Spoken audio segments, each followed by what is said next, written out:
নমস্কাৰ মৰমৰ ছাত্ৰ-ছাত্ৰীসকল ডিডি আৰ্ট চেনেললৈ তোমালোক সকলোকে স্বাগতম জনাইছো। আজিৰ ভিডিঅটো প্ৰস্তুত কৰিছো অসমীয়া বিষয়ৰ বাবে। উচ্চতৰ মাধ্যমিক দ্বিতীয় বৰ্ষৰ MIL আছামিজ প্ৰায় সকলোবিলাক ছাত্ৰ-ছাত্ৰীয়ে MIL আছামিজ থকা দেখা যায় আৰু তেওঁলোকৰ বাবে সাহিত্য সৌৰভ যিখন কিতাপ আছে সেই কিতাপৰ পৰা আজিৰ পাঠটো লোৱা হৈছে। ছাত্ৰ-ছাত্ৰীসকল তোমালোকে জানা যে ডিডি আৰ্ট চেনেলত আমি ইতিমধ্যে ভূগোল, স্বদেশ অধ্যয়ন আদি বিষয়সমূহৰ পাঠদান লগতে সম্ভাব্য প্ৰশ্নোত্তৰ, অনুশীলনীৰ প্ৰশ্নোত্তৰ ইত্যাদি আলোচনা কৰি আহিছো। আৰু পৰীক্ষাৰ সময়ত আমি কমন কুৱেশ্যন এনসাৰ সিৰিজ এইসমূহো লৈ আহোঁ যিসমূহ ছাত্ৰ-ছাত্ৰীৰ বাবে অতিকৈ উপকাৰ হয় আৰু বহু ছাত্ৰ-ছাত্ৰীয়ে ইতিমধ্যে ভূগোল, স্বদেশ অধ্যয়ন ইত্যাদি বিষয়ত ভাল নম্বৰ লাভ কৰিবলৈ সক্ষম হৈছে হৈ যোৱা পৰীক্ষাসমূহত। এতিয়াৰে পৰা আমি অসমীয়া বিষয়ৰো পাঠ আলোচনা, সম্ভাব্য প্ৰশ্নোত্তৰ, ৰচনা, ব্যাকৰণ ইত্যাদি সকলো তোমালোকৰ বাবে লৈ আহিম। সকলো ছাত্ৰ-ছাত্ৰীয়ে ভিডিঅ'সমূহ চাই গৈ থাকিবা আৰু তোমালোকৰ বাবে অতি সহজ হ'ব পৰীক্ষাৰ প্ৰস্তুতি চলোৱাত। প্ৰথমে আমি অসমীয়া বিষয়ৰ সিলেবাছখন চাই লওঁ আহা। অসমীয়া বিষয়ৰ প্ৰোজ ইউনিট 1ৰ পৰা আহিব 35 মাৰ্কছ। মানে সাহিত্য সৌৰভ নামৰ যিখন তোমালোকৰ কিতাপ তাৰ পৰা গোট 1ত আছে নিৰ্বাচিত গদ্য আৰু মুঠ 8টা গদ্যৰ পৰা তোমালোকৰ 35 নম্বৰ আহিব। দ্বিতীয়তে আছে ইউনিট 2 গোট 2, তাত আছে নিৰ্বাচিত কবিতা আৰু কবিতা আছে 8টা আৰু এই 8টা কবিতাৰ পৰা 25 নম্বৰৰ প্ৰশ্ন আহিব। ইউনিট 3ত আছে মূল্যবোধৰ শিক্ষা, কৈশোৰকাল আৰু ইয়াৰ উপযোগী শিক্ষা। এই সম্পৰ্কে তোমালোকৰ 15 নম্বৰৰ প্ৰশ্ন ফাইনেল পৰীক্ষাত আহিব। গোট 4ত আছে অসমীয়া ভাষাৰ ব্যাকৰণ, বিভক্তি, প্ৰত্যয়, জতুৱা ঠাঁচ এই সম্পৰ্কীয় প্ৰশ্ন আহিব 20 নম্বৰৰ। গোট 5 তাত আছে 10 নম্বৰ আৰু তাত আহিব এখন ৰচনা। ৰচনাৰ বিষয়সমূহ ইয়াত নিৰ্দিষ্টকৈ দিয়া আছে। আমি এই আটাইবোৰ সিলেবাছত থকা সকলোবোৰ কথা আলোচনা কৰিম, সম্ভাব্য প্ৰশ্নোত্তৰ আলোচনা কৰিম, অনুশীলনীৰ প্ৰশ্নোত্তৰবোৰ দি যাম তোমালোকৰ যাতে অতি সুবিধা হয়। লগতে পৰীক্ষাৰ বাবে আমি কেনেকৈ প্ৰস্তুতি চলাব লাগে, কেনে ধৰণৰ প্ৰস্তুতি চলালে আমি লেটাৰ নম্বৰ লাভ কৰিম বা তাতোকৈ বেছি নম্বৰ লাভ কৰিম, এই সকলোবোৰ কথা আমি এই চেনেলত আলোচনা কৰিম। আজি মই তোমালোকৰ বাবে লৈ আহিছো প্ৰথম পাঠ মোৰ মাতৃমুখ দৰ্শন। এই পাঠটো ৰচনা লক্ষ্মীনাথ বেজবৰুৱাদেৱৰ। প্ৰথমে আমি আজিৰ ভিডিঅ'টোত গোটেই পাঠটো আলোচনা কৰিম যিহেতু তোমালোকে জানা যে অসমীয়া, হিন্দী, ইংৰাজী এনে ধৰণৰ ভাষা বিষয়ক পাঠবোৰ আমি লাইন বাই লাইন আলোচনা কৰিব লাগিব।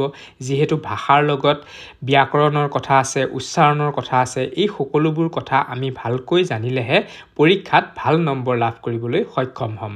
লগতে মই কৈ যাম কোনবোৰ অতি পৰীক্ষাৰ বাবে গুৰুত্বপূৰ্ণ, কেনেধৰণৰ প্ৰশ্ন পৰীক্ষাত আহিব পাৰে, উত্তৰসমূহ আমি কেনেধৰণে লিখিব লাগে, এই সকলো কথা আলোচনা কৰিম। আমি প্ৰথমেই কিতাপত থকাৰ দৰে পাঠটো নিৰ্বাচন কৰাৰ উদ্দেশ্য সম্পৰ্কে জানি লওঁ আহা। পাঠটোৰ নাম হৈছে মোৰ মাতৃমুখ দৰ্শন।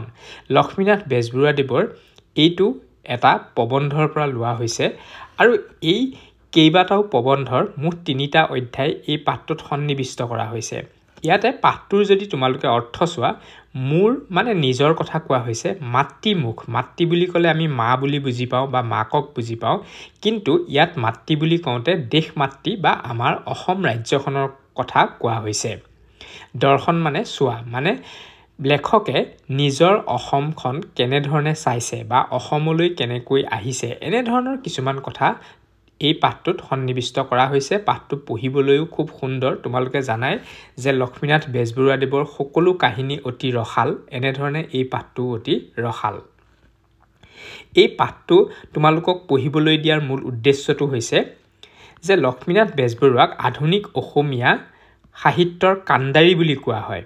কবিতা, নাটক, উপন্যাস, চুটিগল্প আৰু প্ৰবন্ধ সকলো ক্ষেত্ৰতে তেওঁ উল্লেখযোগ্য অৱদান আগবঢ়াই অসমীয়া সাহিত্য সমৃদ্ধ কৰিছে। সাহিত্যৰথী খিতাপেৰে অভিহিত বেজবৰুৱাৰ ৰচনাৰাজি অসমৰ জাতীয় সম্পদস্বৰূপ। তোমালোক সকলোৱে জানা লক্ষ্মীনাথ বেজবৰুৱাদেৱক সাহিত্যৰথী, ৰসৰাজ এনেধৰণৰ নামেৰেও নামাকৰণ কৰা হয়। সেইবাবে অসমৰ ছাত্ৰ-ছাত্ৰীয়ে বেজবৰুৱা আৰু তেওঁৰ ৰচনাৰ বিষয়ে জ্ঞান লাভ কৰাটো নৈতিক কৰ্তব্যৰ ভিতৰত পৰে। বেজবৰুৱাই আত্মজীৱন কথা মোৰ জীৱন সোঁৱৰণত প্ৰকাশ কৰাৰ উপৰিও আলোচনীৰ পাতত কেইবাটাও আত্মজীৱনীমূলক প্ৰবন্ধ আৰু ভ্ৰমণ কাহিনী লিখিছিল। লক্ষ্মীনাথ বেজবৰুৱাৰ আত্মজীৱনীখনৰ নাম হৈছে মোৰ জীৱন সোঁৱৰণ আৰু এই মোৰ জীৱন সোঁৱৰণতে তেওঁ নিজা বহুতো কথা উল্লেখ কৰিছে। তেওঁৰ আন গদ্য ৰচনাৰ দৰে সাহিত্যিক সৌন্দৰ্যৰ বিচাৰত নিমজ কথাশৈলীত ৰচিত এই প্ৰবন্ধকেইটিও উৎকৃষ্ট সৃষ্টি হিচাপে চিহ্নিত। ছাত্ৰ ছাত্ৰীসকলক বেজবৰুৱাৰ তেনে ৰচনাৰ সোৱাদ দিয়াৰ উদ্দেশ্যে এই পাঠটি নিৰ্বাচন কৰা হৈছে। তোমালোকে এতিয়া গম পালা যে কিয় তোমালোকক এই পাঠটি পঢ়িবলৈ কোৱা হৈছে।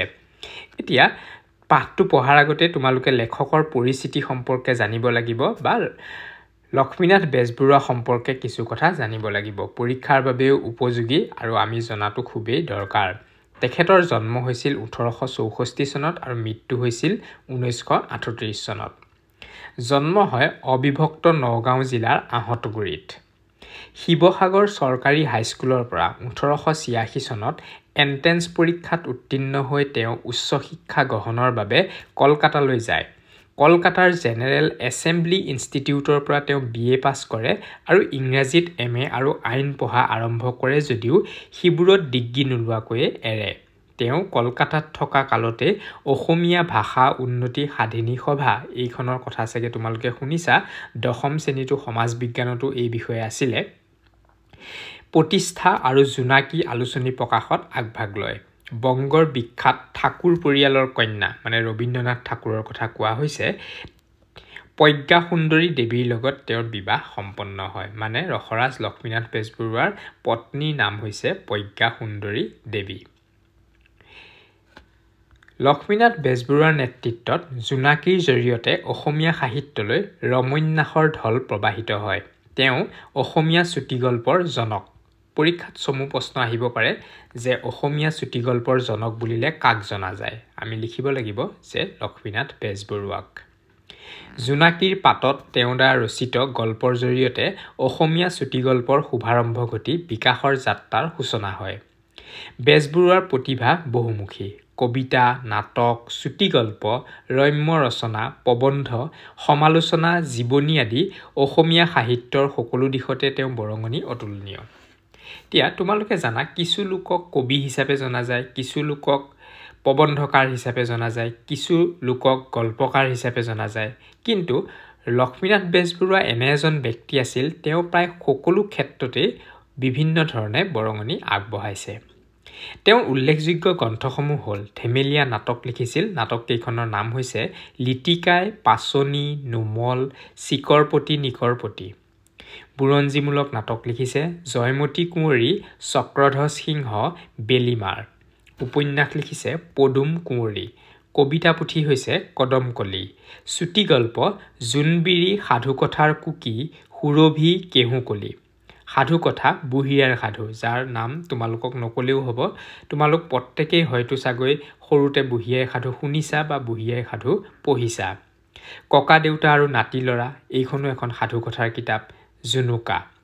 হাস্যব্যংগ ৰচনা হৈছে কৃপাবৰ বৰুৱাৰ কাকতৰ টোপোলা, কৃপাবৰ বৰুৱাৰ উভতনি, বৰবৰুৱাৰ বুলনি, বৰবৰুৱাৰ ভাবৰ বুৰবুৰণি।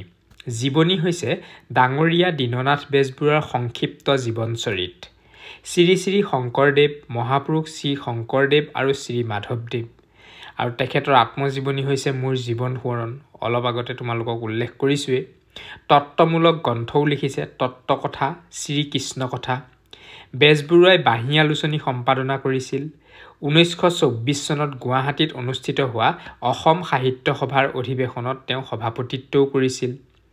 বেজবৰুৱাই 7টা খণ্ডত ৰচনা কৰা মোৰ মাতৃমুখ দৰ্শন শীৰ্ষক দীঘলীয়া অসম ভ্ৰমণ কাহিনীটোৰ প্ৰথম 3টা খণ্ড পাঠ হিচাপে নিৰ্বাচন কৰা হৈছে। অতি গুৰুত্বপূৰ্ণ কথা পৰীক্ষাত আহি থাকে যে মোৰ মাতৃমুখ দৰ্শন ক'ৰ পৰা লোৱা হৈছে। তেওঁ এটা দীঘলীয়া প্ৰবন্ধ লিখিছিলে অসম ভ্ৰমণৰ কাহিনী আৰু ইয়াৰে প্ৰথম 3টা খণ্ড তোমালোকক মোৰ মাতৃমুখ দৰ্শন হিচাপে এই পাঠটোত দিয়া হৈছে। মুঠতে 7টা খণ্ডত লিখিছিলে। আমি গোটেই 7টা খণ্ড পঢ়িব নালাগে। প্ৰথম 3টা খণ্ড ইয়াত দিয়া আছে, সেই 3টা খণ্ডই যথেষ্ট হ'ব। পাঠটো ডক্টৰ নগেন শইকীয়া সম্পাদিত বেজবৰুৱা ৰচনাৱলী প্ৰথম খণ্ডৰ পৰা লোৱা হৈছে। পৰীক্ষাত প্ৰশ্ন আহে বুলি কৈছোৱে এতিয়া তোমালোকলৈ পাঠটো আগবঢ়াইছো এতিয়া তোমালোকে ভাবিব পাৰা পাঠটো যে কিতাপত আছে কিতাপটো আমি নিজে পঢ়ি লমেই তথাপিতো ভিডিওটো আমি কিয় চাব লাগে মই তোমালোকক কৈছো শুনা যে কেতিয়াবা পঢ়ি গৈ থাকিলে আমাৰ আমনি লাগিব পাৰে তেতিয়া বেলেগে কৈ যোৱা কথাখিনি শুনি তোমালোকে অলপ বেলেগ ধৰণৰ সোৱাদ লাভ কৰিবা আৰু পঢ়িবলৈ মনো যাব এটা কথা হ'ল সেইটো দ্বিতীয়তে মই পাঠটোৰ প্ৰত্যেকটো শাৰীয়ে তোমালোকক বুজাই যাম ইয়াতে থকা কঠিন শব্দসমূহ বা বুজি নাপাবলগীয়া বা বুজি নাপাবা বুলি মই ভবা কথাখিনি তোমালোকক বুজাই কম গতিকে তোমালোকৰ সুবিধা হ'ব পাঠটো মই পঢ়াই গলে তোমালোকে যদি শুনি যোৱা প্ৰথম অধ্যায় আমি অধ্যায় বুলিও কওঁ ডেৰকুৰি কি দুকুৰি বছৰৰ মূৰত এইবাৰ মোৰ মাতৃমুখ দৰ্শন ঘটিল ডেৰকুৰি একুৰি মানে হৈছে 20 বছৰ ডেৰকুৰি মানে 30 বছৰ হ'ব আৰু দুকুৰি হলে 40 বছৰ হ'ব মানে 30ৰ পৰা 40 বছৰৰ পিছত লক্ষ্মীনাথ বেজবৰুৱা অসমলৈ উভতি আহিছে ইমান বছৰ মই মোৰ জীৱনটো বাহিৰে বাহিৰে কটাই বুঢ়া কৰিলো কাৰ্যটো নিশ্চয় আপোসু মানে ভাল নলগা মানে নিজৰ জন্মস্থায়ত ইমান দিন থকা নাই গতিকে ভাল নলগা কথাই কিন্তু কিয় যে তেনে হৈছিল তাৰ সন্তোষজনক কৈফিয়ত মই দিব নোৱাৰো মহাপুৰুষৰ কীৰ্তন ঘোষাত আছে নকৰিলো হিৰে মাধৱক নমস্কাৰ ইটো মাথাপুত মোৰ ভৈল মহাভাৰ ইত্যাদি পদবোৰো মোৰ বিষয়ে খটাই চলাই দিব পাৰি মাথোন মাধৱৰ ঠাইত মাতৃ শব্দটো বহুৱাই দিলেই হ'ব সিদিনা শিৱসাগৰত বহা এখন সভাত মোৰ ডেকা বন্ধু এজনে মোৰ এনে আচৰণৰ বিষয়ে কাৰণ এটা দিছিল মই হেনু গপ বা উফুন পাতিহে এনে কৰি আছিলো মানে শিৱসাগৰত এজন বন্ধুৱে কৈছিলে যে 30-40 বছৰ তেওঁ অসমলৈ নহাৰ কাৰণটো হৈছে হয়তো কিবা কথাত তেওঁ গপ বা উফুন পাতিছে বা ঠেহ পাতিহে অহা নাছিল মই অৱশ্যে তেওঁক তেতিয়াই কৈ দিবলৈ নহল যে ৰামচন্দ্ৰ সেইবোৰ একো নহয় দেউহে গপু নহয় উফুনটো নহয় হয় যদি ই এটা হাওপাতহে হাওপাত মানে হাও দিয়ে যে মানে তই মৰি যা তোৰ দুখ হক এনে ধৰণে যে কয় মানুহক এইবোৰ হাওপাত এনে ধৰণৰ হাওপাত কথাৰ কাৰণেহে তেওঁ অসমলৈ ইমান দিন অহা নাই বুলি তেওঁ ক'ব বিচাৰিছে হাওপাতত পৰিলে মানুহে পানীত এডিঙিলৈকে নামিও পিয়াহত শুকাই মৰে মানে যদি হাও থাকে পানীতে আছে তথাপিতো খোৱা পানীৰ অভাৱত মৰে বুলি তেওঁ কৈছে মহাত্মা কবিৰে কৈছিল পানী মে মিন পিয়াহি মোৰ শুনত লাগে হাসি হাওপাত মই যদিও ইয়াৰ অৰ্থবিলাক কৈ গৈছো তোমালোকে পাঠৰ শেষলৈকে বা এই ভিডিওৰ শেষলৈকে চালে ইয়াৰ অৰ্থবোৰ বিস্তৃতভাৱে জানিব পাৰিবা সন্নিপাতে পোৱা দুটা পানীয়ে নৈখনৰ ইপাৰে এটা আৰু সিপাৰে আনটো থাকি একেলগ হ'বলৈ নাপায় উৰে ৰাতি চিঞৰি কান্দি মৰে এনেকুৱা হাওপাততে পৰিয়ে একথা মাটিৰ নিমিত্তে দুই ভায়ে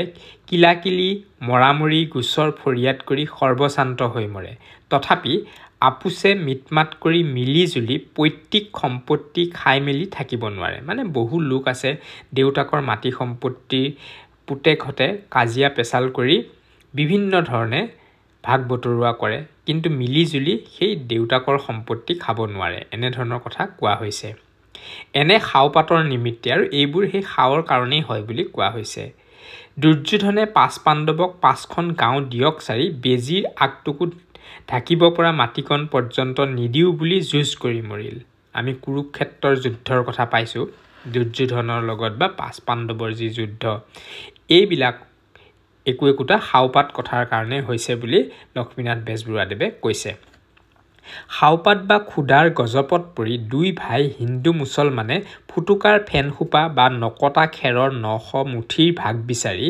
মিছাতে দণ্ডহাই কটাকটি কৰি মৰি লোকৰ হাঁহিয়তাৰ পাত্ৰ হ'ব লাগিছে তথাপি তেওঁলোকৰ গালৈ চেতন অহা নাই মথুৰা আৰু বৃন্দাবনৰ মাজত ব্যৱধান 6 মাইল কি 10 মাইল বিধিৰ এনে বিধানতে পৰিয়ে বৃন্দাবন চন্দ্ৰই এই ফেৰাকে দেই মথুৰাৰ পৰা গৈ বৃন্দাবনত মাক বাপেক আৰু গোপীসকলক দেখা দিব পৰা নাছিল হাতুৰা বিদ্যাত পানীৰ পোক যেন একোজন নিয়তিৰ হাতত পৰি একাঠু পানীত পৰি বুৰি মৰে বিধিলিপি অগ্ৰাহ্য কৰিব নোৱাৰি অমুক লক্ষপতিয়ে ধন খৰচৰ ভয়ত লঘুনে থাকি আঠুমুৰীয়া চুৰিয়া পিন্ধি জীৱন কটায় মানে এইবোৰ হাওৰ কথা দিছে কিছুমান উদাহৰণ দিয়া গৈছে যে বহু লাখ লাখ টকা থকা মানুহেও তেওঁ হাওপাতৰ কাৰণে সেই টকা খৰচ কৰিব নোৱাৰি লঘুনত থাকি আঠুৰ ওপৰত চুটি চুৰিয়া পিন্ধি গোটেই জীৱন কটাই ভালকৈ লাহ বিলাহ কৰিব নোৱাৰে এনে খাওপাতৰ পাকত পৰি অমুক মাৰোৱাৰী মহাজনে ডাক্তৰক ভিজিট দিবৰ ভয়ত ধন আৰু নোটেৰে খুন্দা খাই থকা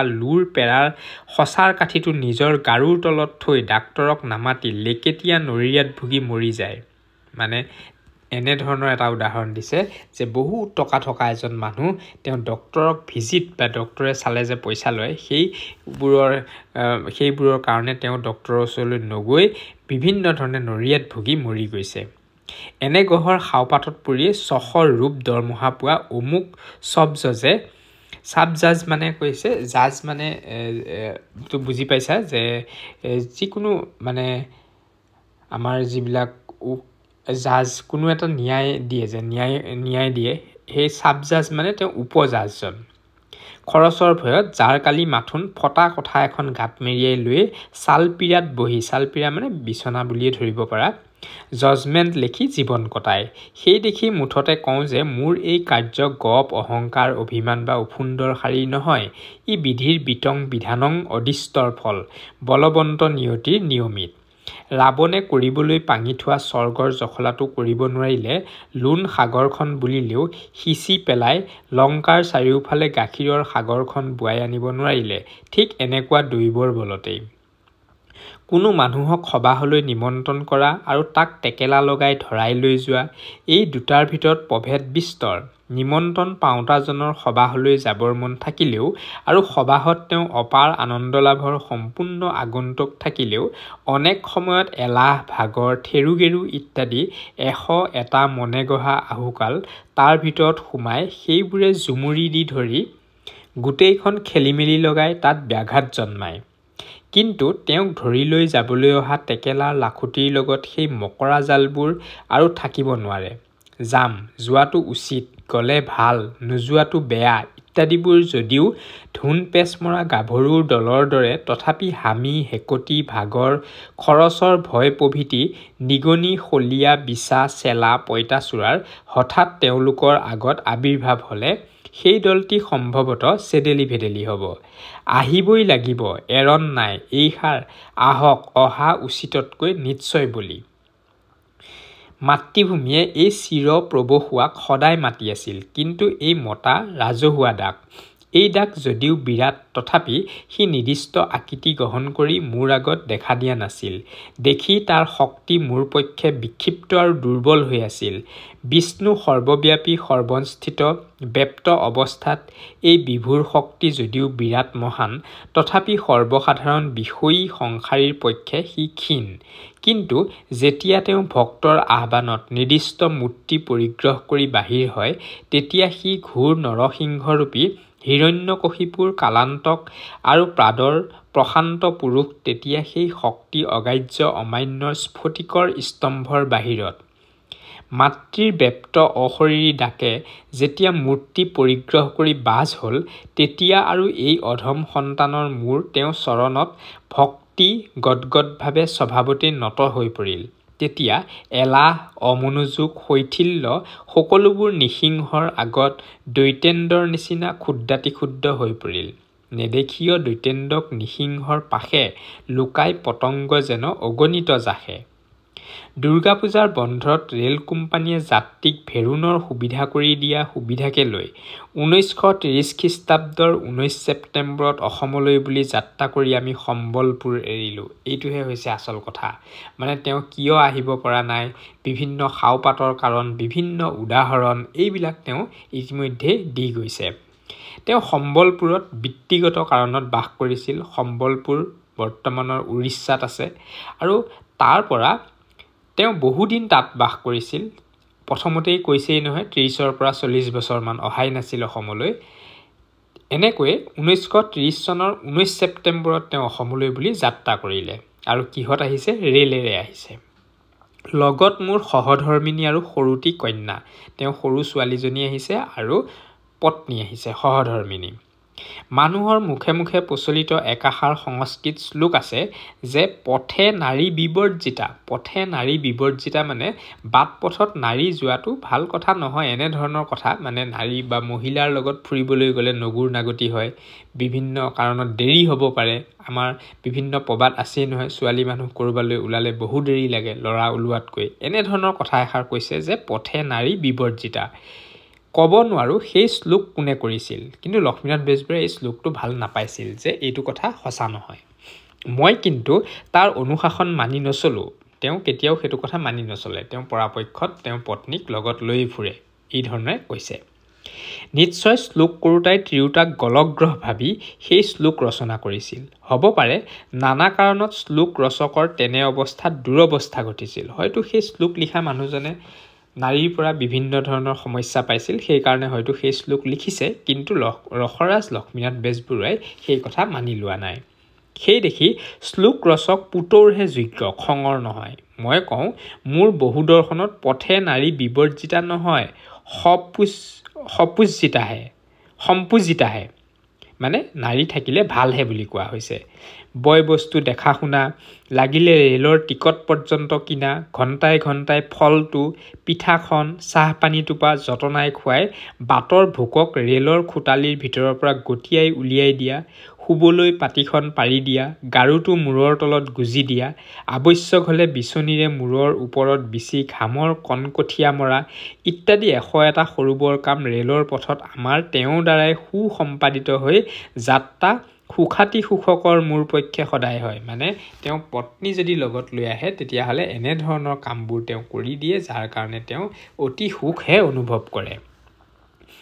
সেই দেখি মই ক'বলৈ বাধ্য যে মোৰ পক্ষে নাৰী পথত যে গলগ্ৰহ নহয়েই, বৰং গলৰ মালাহে হৈ পৰে, আৰু কবিতা কৰি ল'লে সিও মালতীৰ মালা। BNR অৰ্থাৎ বেংগল নাগপুৰ ৰেলৰ ঝাৰচুগুড়া জংচন সম্বলপুৰৰ পৰা 31 মাইল দূৰত। গধূলি 5:30 বজাত সম্বলপুৰত ৰেলত উঠি 2 ঘণ্টামানৰ মূৰত ঝাৰচুগুড়া পোৱাগৈ যায়। তাত 7:30 বজাত কলিকতাৰ ফালে যোৱা বোম্বাই মেইল গাড়ীত উঠিব লাগে। মানে এখনেই ৰেল নহয়, 2 ঘণ্টাৰ অন্য এখন ৰেলত আহিছে, তাৰ পৰা আকৌ কলিকতালৈ অহা অন্য এখন ৰেলত উঠিব লাগিব। কিন্তু সেইদিনা আমাৰ কপালত দুৰ্গতি লেখা আছিল, গতিকে ডাকগাড়ীৰ সৈতে আমাৰ ৰাহি নাহিল। মানে পিছত অহা যিখন ট্ৰেইনত উঠিবহি লাগে 2 ঘণ্টা যাত্ৰা কৰি আহি, সেই ট্ৰেইনখনত উঠা নহ'ল। আমি ঝাৰচুগুড়া পোৱাৰ আগতেই বোম্বাই মেইলে আমাৰ বুকুত বিৰহৰ অগ্নি জ্বলি দি গুচি গ'ল। মানে গাড়ী গুচি গ'ল আমি আহি পোৱাৰ আগেই। ডাকগাড়ী হেৰুৱাই আমি না জল না স্থলত পৰিলোঁ। মানে পানীৰ ফালেও নহয়, মাটিৰ ফালেও নহয়, মানে কোনফালে যাম, ঘৰলৈ ঘূৰি যাম নে আগুৱাই যাম, কোনো উৱাদিহ নোপোৱা অৱস্থাত পৰিলোঁ। আমাৰ সম্বলপুৰৰ গাড়ীৰে যে পলম কৰি আহি মেইল ধৰিব নোৱাৰিলে, তাকে গুণি গাঁঠি আমাৰ বিলাই বিপত্তিৰ কাৰণে সম্বলপুৰৰ গাড়ীক পাৰোঁ মানে গালি পাৰি ঝাৰচুগুড়া ষ্টেচনতে বহি আছোঁ হওক। মানে আমি যিখন ৰেলত আহিছিলোঁ বা লক্ষ্মীনাথ বেজবৰুৱাই যিখন ৰেলত আহিছিলে, সেইখন কিয় ইমান লাহে লাহে আহিছিল সেই কথাকে গালি পাৰি তেওঁ ষ্টেচনতে বহি আছে। এনেকৈ কোনোবাই ক'লে যে ৰাতি 2 কি 3 মান বজাত এখন পেছেঞ্জাৰ গাড়ী ঝাৰচুগুড়াৰ পৰা কলিকতালৈ যায়, সেইখনতে আমাৰ যোৱা উচিত। মানে যদিও আমি সেইখন গাড়ী নাপালোঁ, কিন্তু ৰাতি 2-3 মান বজাত এখন পেছেঞ্জাৰ গাড়ী আহিব। পেছেঞ্জাৰ গাড়ীত তোমালোকে যিবিলাকে ৰেলত যাত্ৰা কৰিছা তেওঁলোকে জানা যে এক্সপ্ৰেছ বা মেইল গাড়ীবোৰ সাধাৰণতে সকলো ষ্টেচনতে নৰয়, বহু দূৰৰ মূৰে মূৰে ৰয় আৰু স্পীডো বেছি। কিন্তু পেছেঞ্জাৰ গাড়ীবোৰ প্ৰত্যেকটো ষ্টপেজতে বা প্ৰত্যেকটো ষ্টেচনতে ৰৈ যায় আৰু লাহে লাহে চলে। তথাপিতো উপায় নাই, নিৰুপায় হৈ টোপনি ক্ষতি কৰি খাপ দি সেই শেষ ৰাতি অহা গাড়ীখনতে উঠিলোঁ হওক। ফলত ৰাতি বাকী ডোখৰ আৰু পিছদিনাৰ গোটেইটো দিন সেই ঢেকেৰ পেছেঞ্জাৰ গাড়ীতে খপি 20 তাৰিখে ৰাতি 8 মান বজাত কলিকতা পালোগৈ। কেই তাৰিখে আহিছিল? 19 তাৰিখে, আৰু 20 তাৰিখে মানে 20 তাৰিখে ৰাতি 8টা মান বজাত কলিকতা পাইছেহি। উৰিষ্যাৰ পৰা কলিকতালৈ বৰ বেছি দূৰো নহয়, তোমালোকে মানচিত্ৰত চালে দেখিবা। কিন্তু সেই তাহানিতেই বৰ বেছি দূৰত্বৰ নিচিনা লাগিছিল, কাৰণ অতি লাহে লাহে আহিছে আৰু ৰ'ব লগা হৈছে।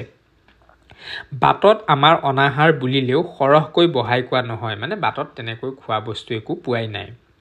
যাওঁতে মনত খেলাইছিল যে হিচাবৰ বহীত ইমান বছৰ বাকী পৰি থকা আউসী একাদশীবোৰে সিহঁতৰ পাওনা বাছিল কৰিবলৈ যেন হাতত ৰাম টাঙোন লৈ কাবুলিৰ দৰে আমাৰ গাড়ীৰ খুটালি দুৱাৰ মুখত থিয় দি আছে।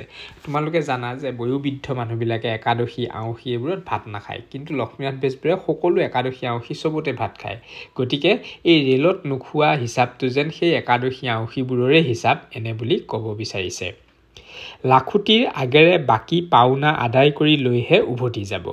আচলতে মেলগাড়ীত মাথোন ৰাতিটো গৈ পুৱাই কলিকতা পামগৈ বুলি আমি লগত খাবলৈ পাই একোকে নিয়া নাছিলোঁ। ভাবিছে মেলগাড়ীত যাম, সোনকালে গৈ পাম, গতিকে খাবলৈ একো অনা নাছিল।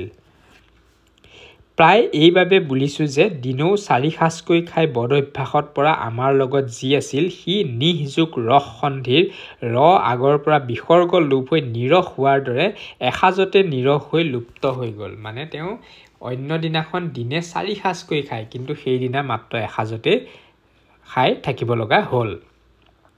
পেচেঞ্জাৰ গাড়ীত ডাইনিং কাৰ নাথাকে। বাটৰ দুঠাইত এঠাইত যি ৰিফ্ৰেছমেণ্ট ৰুম আছে, ৰিফ্ৰেছমেণ্ট মানে তাত চাহ তামোল খাব পৰা যায়, তেনেকুৱা ৰুম থাকে। বৰ্তমানৰ দৰে নহয়, সেই সময়ৰ কথা কোৱা হৈছে। সেইবোৰে পেচেঞ্জাৰ গাড়ীৰ অধীনতা স্বীকাৰ নকৰে। তথাপি গাৰ্ডক কৈ খড়গপুৰ আৰু চক্ৰধৰপুৰ ৰিফ্ৰেছমেণ্ট ৰুমৰ মেনেজাৰলৈ মই টেলিগ্ৰাম কৰিলোঁ যাতে আমালৈ অলপ আহাৰৰ আয়োজন কৰি থয়। সেই ৰিফ্ৰেছমেণ্ট ৰুমবোৰত সাধাৰণতে পেচেঞ্জাৰ গাড়ীৰ কাৰণে খাদ্য ৰখা নহয়, তথাপিতো তেওঁ কোনোবা চিনাকিৰ জৰিয়তে বা এনেধৰণে কি কৰিলে, টেলিগ্ৰাম কৰিলে। আজিৰ দৰে টেলিফোন নহয়, টেলিগ্ৰাম কৰি জনালে যে তেওঁ ভোকত আহিছে। কিন্তু ক'ৰ টেলিগ্ৰাম কলৈ উৰি গ'ল তাৰ কৰ্তা কৰ্মকৰণ অধিকৰণসকলেহে জানে। সেই 2 ঠাইত ৰিফ্ৰেছমেণ্ট ৰুমৰ মেনেজাৰে আমালৈ একো আয়োজনকে নকৰি টেলিগ্ৰাম নাই পোৱা বুলি কৈ গা সাৰিলে। মানে টেলিগ্ৰাম পোৱা নাই, খাদ্যও ৰখা নাই, এনেধৰণৰ কথা হ'ল। যদিও আমি আমাৰ পেটৰ ভোকক তেনেকৈ কিবা এটা কৈফিয়ত দি গা সাৰিব নোৱাৰিলোঁ হওক। ফুটা নাৱত চিৰচিৰকৈ পানী সোপোৱা দি উৰে দিনটো আমাৰ পেটত ভোকে চিৰচিৰাই আছিল। নাৱৰীয়াই নাৱৰ ফুটাত ফটাকানি সোপা দিয়া দি ষ্টেচনত বিক্ৰী কৰা কচুৰি চিঙৰা এসোপাকে কিনি লৈ আমি যদিও ভোকৰ ফুটাত সোপা দিবলৈ ধৰিলোঁ, কিন্তু গাখীৰৰ হেঁপাহ ঘোলে কেনেকৈ পলুৱাই। তেনে অৱস্থাৰে ভোকত লেকাত লাগি গৈ আমি ৰাতি কলিকতা পালোগৈ। মানে কি বুলি কৈছে, ফুটা নাৱত যদি পানী সোমায়, আমি সেই ফুটা যদি কাপোৰেৰে বাটো হ'ব জানো, পানী সোমায়েই থাকিব। একেদৰে তেওঁ ইমান ভোক লাগিছে, সেই ভোকত তেওঁ কচুৰি চিঙৰাই একো ভোক তেওঁ পলুৱাব পৰা নাই, সেই কথাটোকে বুজাইছে। য'ত উঠিলেগৈ তাত লৰালৰিকৈ ভাত আৰু মাহৰ আঞ্জা ৰন্ধাই খাই পেটক প্ৰবোধ দি সেই ৰাতিৰ নিমিত্তে শুই থাকিলোঁ হওক। কলিকতা পোৱাৰ পিছত ভাত আৰু মাহৰ আঞ্জাৰে তেওঁ খাই শুই থাকিলে। ক'বলৈ পাহৰিছোঁ যে বাটত আমাৰ অশান্তি বাহিৰে ভিতৰে সমানে চলিছিল। মগনিয়াৰে বাটৰ এফালৰ পৰা আৰম্ভ কৰি ঘৰে ঘৰে মাগি পইচা বুটলি ফুৰা দি পেচেঞ্জাৰ গাড়ীৰে প্ৰায় সকলো ষ্টেচনতে ৰৈ ৰৈ যাত্ৰী বুটলি ফুৰে। পেচেঞ্জাৰ গাড়ীত আহিছে, সকলো ষ্টেচনতে ৰৈছে, সকলোতে মানুহ উঠাইছে। আমি ঝাৰচুগুড়াৰ পৰা যাওঁতে আমাৰ 2য় শ্ৰেণীৰ কোঠালিত আন কোনো নাছিল। মানে ৰেলত 3টা শ্ৰেণী থাকে, প্ৰথম শ্ৰেণী, 2য় শ্ৰেণী, 3য় শ্ৰেণী। প্ৰথম শ্ৰেণীত সাধাৰণতে VIP আসন বুলি কোৱা হয়, তাত যিকোনো মানুহ সোমাব ওলাব নোৱাৰে, এনেধৰণৰ বিভিন্ন কোঠালি থাকে, এতিয়াও থাকে ৰেলত। কিন্তু লাহে লাহে আমাৰ গাড়ীখনে 2জন এজনকৈ যাত্ৰী বুটলি আমাৰ খোটালি ভৰাই পেলালে, যিবোৰ আমি ৰেলৰ ডবা বুলি কওঁ। প্ৰথমতে মানুহ নাছিলেই, লাহে লাহে যেতিয়া ৰেলগাড়ীখন সকলো ষ্টেচনতে ৰৈ ৰৈ মানুহ উঠাই আহিলে, সেই গোটেই ডবা ভৰি পৰিল। আটাইতকৈ আহুকলাৰ কথা হৈছিল বাটৰ এটা ষ্টেচনত উঠিব নোৱাৰা বৰনৰীয়াৰ পৰা ল'ৰা এটাক মাক বাপেকে কোলাত লৈ 2-3টা মানুহেৰে সৈতে আমাৰ খোটালিত সোমালহি। মানে এটা ষ্টেচনত ৰেলখন যেতিয়া ৰ'ল, তেতিয়া কি দেখা গ'ল যে মাক দেউতাকে এটা অসুখীয়া ল'ৰা ৰেলগাড়ীখনত উঠাই দিলেহি।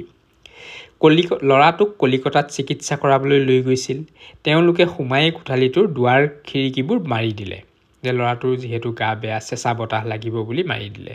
ফলত যাত্ৰীয়ে খুন্দ খোৱা কোঠালিটোত চিৰাজুদৌল্লাৰ অন্ধকূপ যেন হ'ল, এন্ধাৰো হ'ল, গৰমো উঠিল, এনেকুৱা হ'ল। এতিয়া ক'বও নোৱাৰে অসুখীয়া ল'ৰা এজন আনিছে।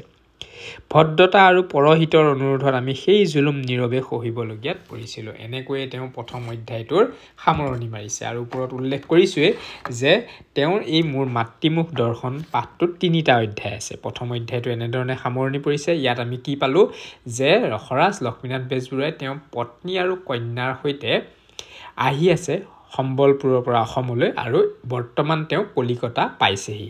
বাকীখিনি আমি পিছৰ অধ্যায়ত পঢ়িম। এতিয়া চোৱা 2য় অধ্যায়। 19 ছেপ্টেম্বৰত আহিছিল 20 পালেই কলিকতা পাওঁতে এতিয়া 21 ছেপ্টেম্বৰৰ কথা কোৱা হৈছে 21 ছেপ্টেম্বৰ তাৰিখে শিয়ালদহ ষ্টেচনেৰী 22 তাৰিখে গুৱাহাটী পালোগৈ প্ৰায় 3 দিনেই লাগিল গুৱাহাটী পালেহি এতিয়া গুৱাহাটীৰো এটা কথা আছে সেই সময়ত আমাৰ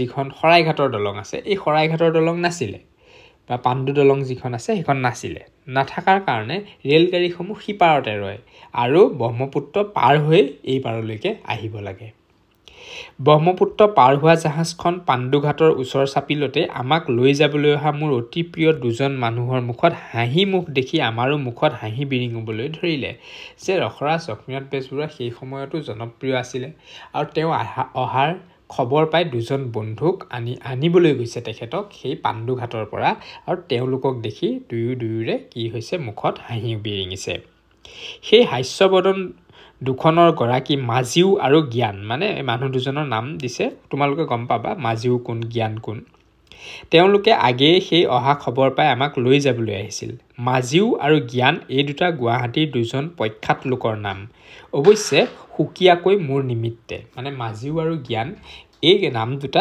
ৰসৰাজ লক্ষ্মীনাথ বেজবৰুৱাৰ নিমিত্তেহে এই নাম দুটা আচল নাম কিন্তু এই দুটা নহয় মই তেওঁলোকক সেই নামেৰে মাতি সুখ পাওঁ দেখি তেওঁলোকক জনাজাত ডাঙৰ নামে তাত ব্যাঘাত নজন্মায় মাজিউ নামটো সুকবি সুবিখ্যাত চাহ খেতিয়ক সদাগৰ শ্ৰীযুত চন্দ্ৰকুমাৰ আগৰৱালা ডাঙৰীয়া তোমালোকে নাম শুনিছে কবি চন্দ্ৰকুমাৰ আগৰৱালাৰ নাম তেখেতক তেওঁ মাজিউ বুলি কয় আৰু জ্ঞান বুলি কয় আৰ ল কলেজৰ প্ৰসিদ্ধ প্ৰিন্সিপাল উদাৰ হৃদয় মিষ্টাৰ জে বৰুৱা বেৰিষ্টাৰ এটলৰ এই দুটি উজ্জ্বল তৰাই মোৰ নিমিত্তে গুৱাহাটীখন পোহৰাই ৰাখিছে মানে অতি উজ্জ্বল তৰা দুয়োজনে অতি চিনাকি নাম আৰু এই দুইজন মানুহে তেওঁ কি কৰিছে গুৱাহাটীখন পোহৰাই ৰাখিছে বুলি কৈছে সেই দেখি গুৱাহাটীৰ ফালে মুখ কৰিলে মোৰ মনত সুখৰ লহৰি উঠে তেওঁ মনতে ভাবে এই দুইজনকে লগ পাম তেওঁলোকৰ ঘৰ মোৰ নিজৰ ঘৰ হৈ পৰে তেওঁলোকৰ আদৰ যত্ন আৰু মৰমে মোৰ জয় পৰা জীৱনটোত জীৱ দি ঠন ধৰায়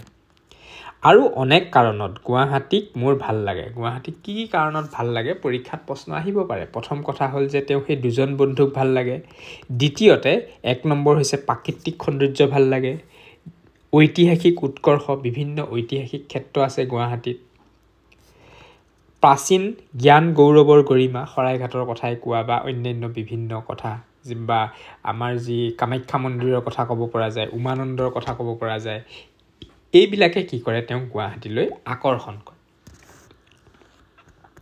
অসমীয়াৰ জীৱন বেদৰ পাত এইবোৰে প্ৰথমতে গুৱাহাটীতেই মুকলি কৰি দেখুৱায় কালৰ পীড়নত আজিৰ অসম জীৰ্ণ শীৰ্ণ দীৰ্ণ তথাপি গুৱাহাটীৰ বুকুত সেইবোৰ অবিলুপ্ত অসম যাত্ৰী বিদেশীয়ে অসমীয়াৰ ঢকুৱাৰ বেৰ গুৱাহাটীত নেদেখে বৰং যিমানলৈ চকু মেলে সিমানলৈ বৰচুৰীয়াৰ ফেৰহে দেখিবলৈ পাব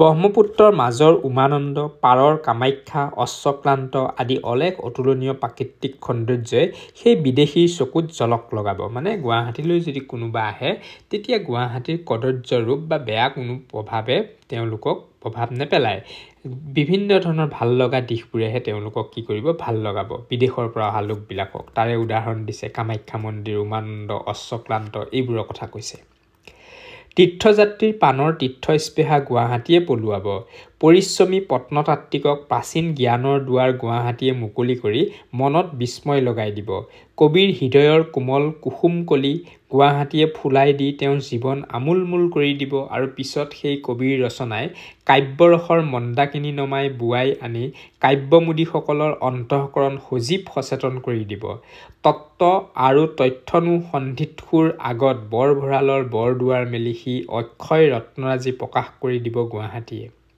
এনেকুৱা গুৱাহাটীয়ে অসমৰ আন সকলোবোৰ জিলাতকৈ এই লেখকৰ মনত বেছি প্ৰভাৱ বিস্তাৰ কৰিব তাত আশ্চৰ্য কি সেইকাৰণে তেওঁ অসমৰ অন্যান্য জিলাৰ তুলনাত গুৱাহাটী তেওঁ মনোমোহা বা আশ্চৰ্য এই কথাটো তেওঁ কৈছে যে বেছি প্ৰভাৱ পেলায় গুৱাহাটীয়ে আৰু অন্যান্য জিলাৰ লোকসকলকো গুৱাহাটীয়ে এনেধৰণে প্ৰায় সকলো লোককে আকৰ্ষণ কৰা দেখিবলৈ পোৱা যায় বা আমি শুনো সম্বলপুৰতে মোৰ গাত ঘুঘুয়া জ্বৰে বাহ লৈছিল মানে তেওঁ সম্বলপুৰৰ পৰা আহোঁতে তেওঁ গাত জ্বৰ আছিল ডাক্তৰৰ দ্বাৰা তাৰ নামাকৰণ হৈছিল মেলেৰিয়া, মানে মেলেৰিয়া জ্বৰ হৈছিল। মেলেৰিয়া জ্বৰ হ'লে কঁপি কঁপি জ্বৰ উঠে, ঠাণ্ডা লাগে।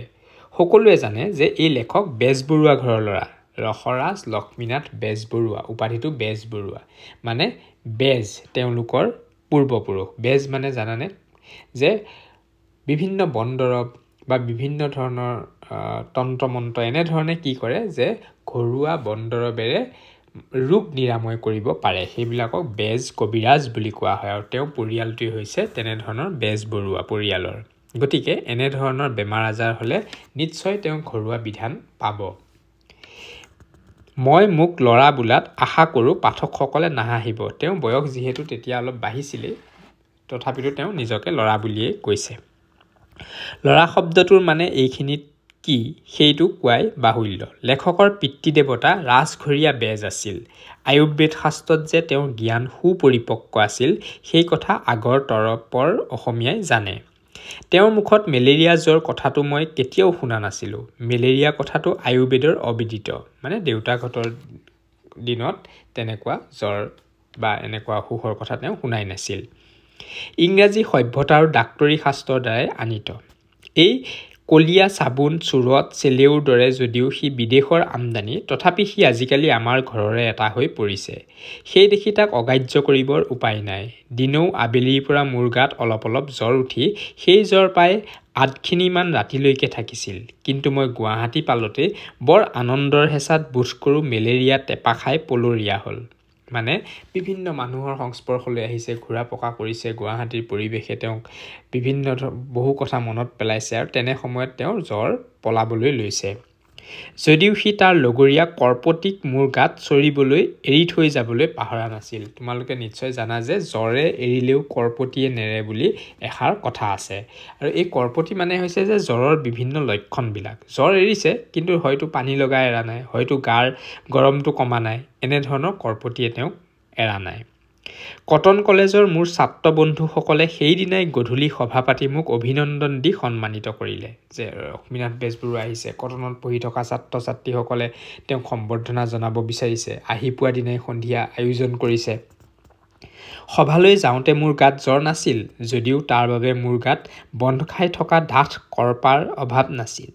কিন্তু আগ্ৰহ সমাদৰ আৰু অনুৰোধ অমান্য কৰিবৰ শক্তি ঈশ্বৰে মোক দিয়া নাই। গতিকে যথা নিযুক্ত হস্মি তথা কৰোমি। সভালৈ গৈ দেখিলোঁ মোৰ ছাত্ৰ বন্ধুসকলৰ কি উৎসাহ, কি আনন্দ। মই সামাজিকতো ভবা নাছিলোঁ যে তেওঁলোকৰ হৃদয়ৰ এচুৱা এই অকামিলা এলাবাদু লেখকে কেনেবাকৈ এইদৰে অধিকাৰ কৰি থৈছিল। সেই সকলো কটন কলেজৰ ছাত্ৰ ছাত্ৰীসকলে তেওঁ লেখাবোৰ পঢ়ি আছে, পঢ়ি তেওঁক চাবলৈ বিচাৰি আছে। আৰু লক্ষ্মীনাথ বেজবৰুৱাই কৈছে মোৰ দৰে এনে অকামিলা মানুহকো ইমান মানুহে চাবলৈ যে এনেধৰণে আগবাঢ়ি আহিব মই সপোনতো ভবা নাছিলোঁ, এনেধৰণে কৈছে।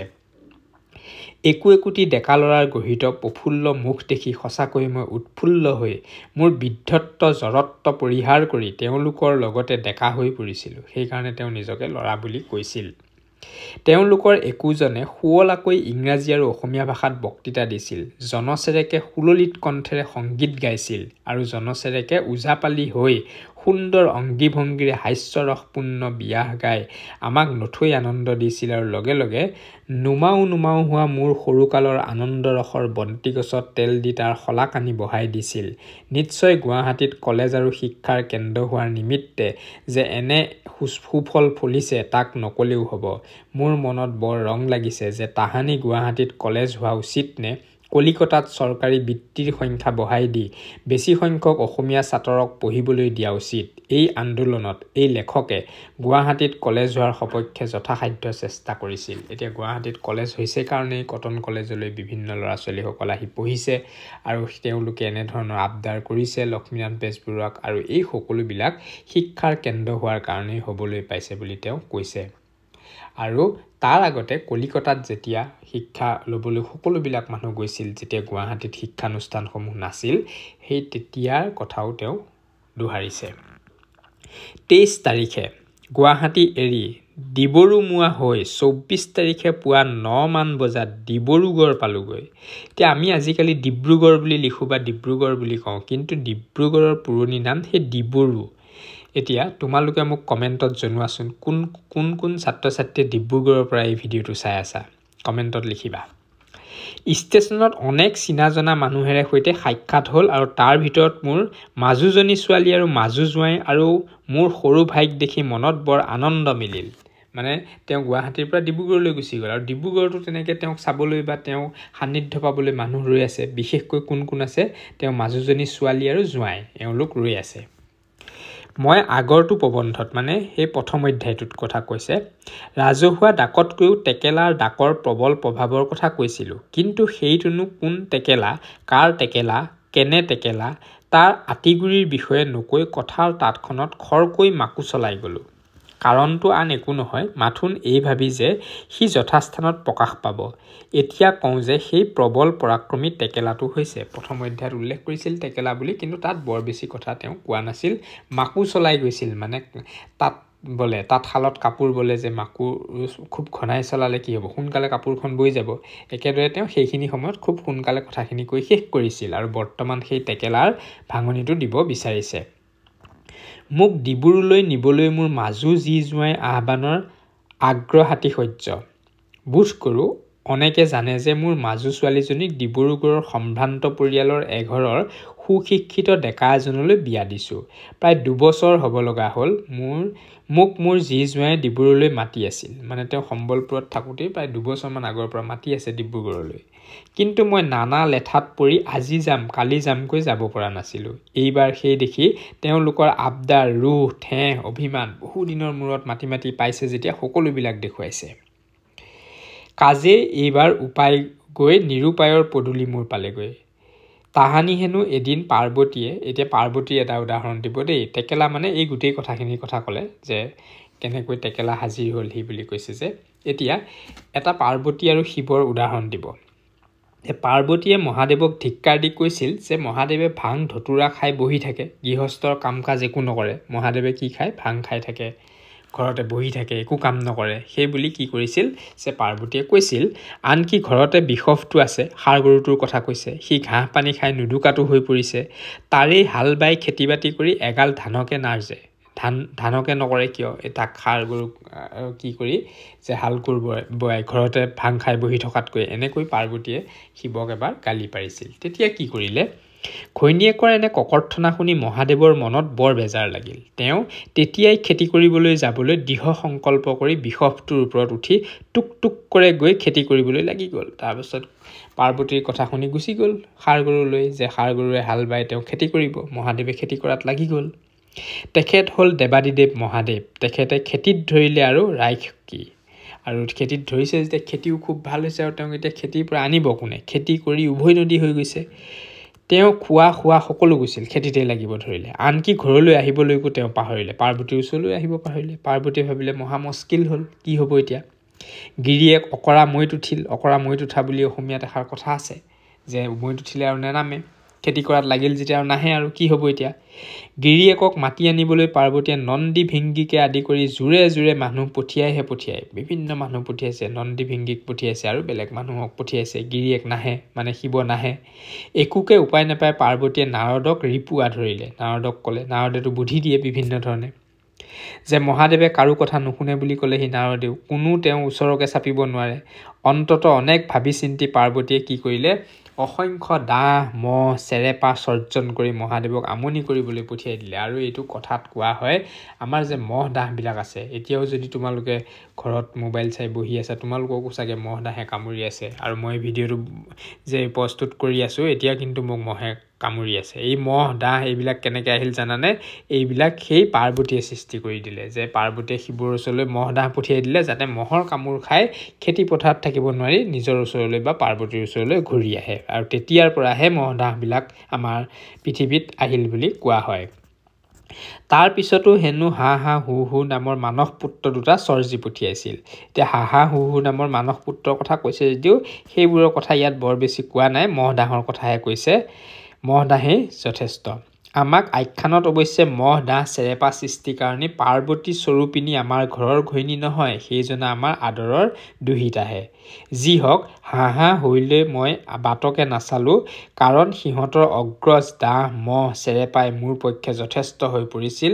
লৰুৱাই ডিব্ৰুগড়ত পেলাই দিলেগৈ। মানে ডিব্ৰুগড় পাওঁতেও তেওঁ এনেধৰণৰ বিভিন্ন কাহিনী, বিভিন্ন কথা বতৰাৰে আমাক কি কৰিছে, মোহিত কৰিছে তেওঁ লেখাৰ জৰিয়তে। আৰু এনেধৰণে তেওঁ দ্বিতীয় অধ্যায়টো সামৰণি মাৰিছে। এইবাৰ আহিল তৃতীয় তথা শেষ অধ্যায়। তৃতীয় অধ্যায়।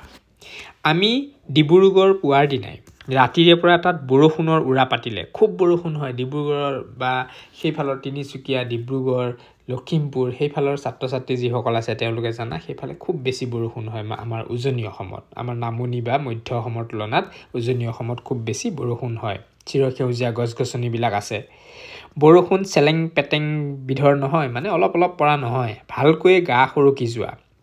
সেই লেল পেল বৰষুণ 15 দিন মানলৈকে চলি সি আমাৰ তেজ মঙহ হাড় মগজু সোপাকে হেঙেটা লগাই পেলাইছিল।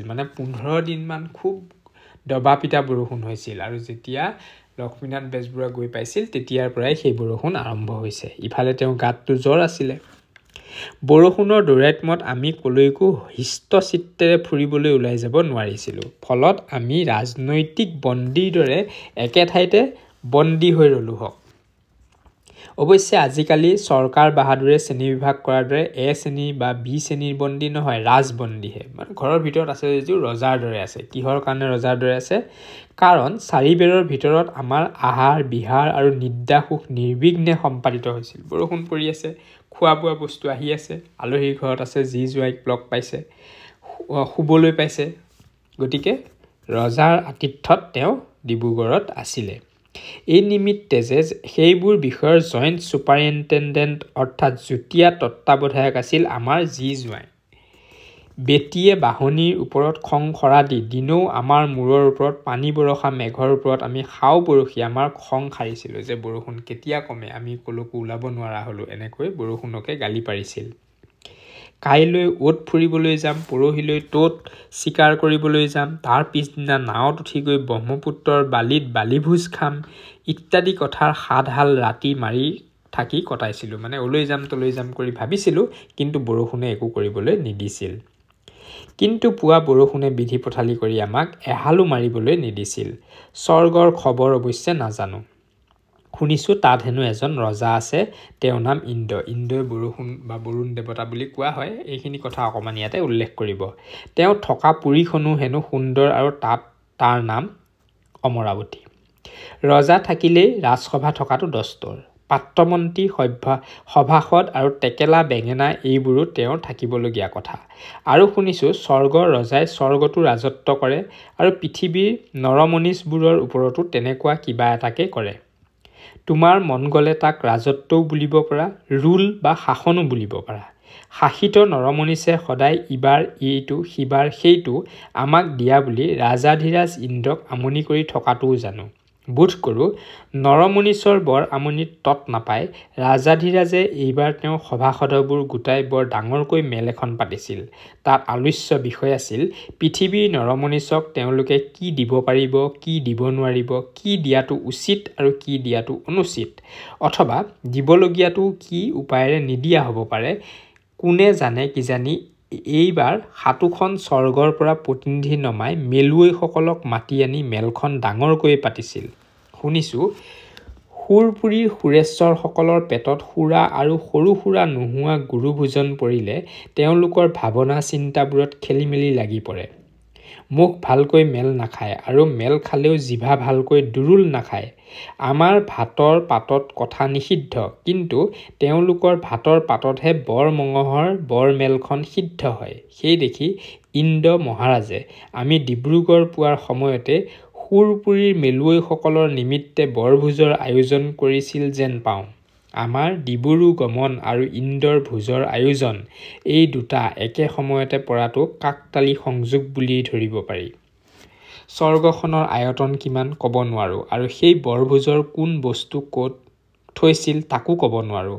আমি তাহানি কলিকতাত থাকোঁতে দেখিছিলোঁ ডাঙৰ বিয়া সবাহত নিমন্ত্ৰিতসকলক খুৱাই বুৱাই সুকলমে কাৰ্য সমাধা কৰিবৰ নিমিত্তে কৰ্মকৰ্তাই আহল বহল ডাঙৰ ঘৰ ভেৰুনীয়াকৈ লৈ ডাঙৰ ৰভা পাতি সভা কৰে। ডিব্ৰুগড়ত বৰষুণৰ কোব দেখি অকস্মাতে মোৰ মনত খেলাইছিল যে ইন্দ্ৰদেৱৰাজে তেওঁৰ ভোজত ব্যৱহাৰ্য পানীৰ বৰ জকাটো ডিব্ৰুগড়তে পাতিছিল। ইন্দ্ৰৰ কেইকুৰি পানী ভাৰি আছে সম্ভেদ নাজানো, কিন্তু কাৰ্য দেখি কুৰিৰ কথাই নাই, লাখ চেৰেকৰ ওপৰেহে থকা যেন লাগে।